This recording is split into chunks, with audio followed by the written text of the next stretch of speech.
शिंदे फडणवीस यांनी माजी खासदार आनंदराव अडसूळ यांना राज्यपाल पदाचं आमिष दिलं आहे, तर निवडणुकीपुरता अडसूळ यांचा वापर झालाय अशी टीका काँग्रेस आमदार आणि मवियाचे उमेदवार बळवंत वानखडे यांनी केली आहे। तसेच आनंदराव अडसूळ हे महाराष्ट्रातील रहिवासी असले तरी त्यांना राज्यपाल पद शक्य नाही असा थेट दावा आमदार बळवंत वानखडे यांनी केलाय। अडसूळ यांना राज्यपाल पद दिलं तरी ते महाराष्ट्रात मिळणार नाही असं देखील वक्तव्य आमदार बळवंत वानखडे यांनी केलंय।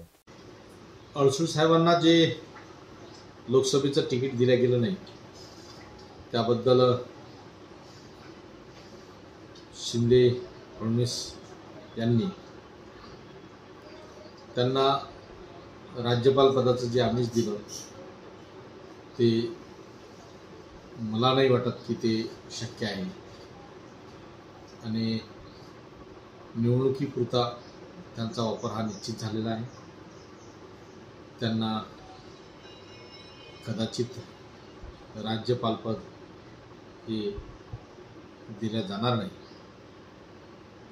काहींचा सूर आहे की महाराष्ट्राचं राज्यपालपद त्यांना मिळणार आहे, पण महाराष्ट्राचं राज्यपालपद हे शक्य नाही, कारण ते महाराष्ट्राचेच आहेत।